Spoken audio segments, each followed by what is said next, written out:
How to limit who can tag you on Facebook. Hi guys, in this video I will show you how to limit who can tag you on Facebook. It's so easy and quick, so let's start.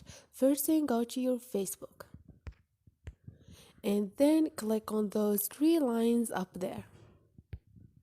And now click on the setting icon beside the search icon.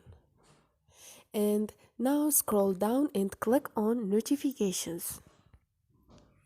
And now click on the second option, which is tags.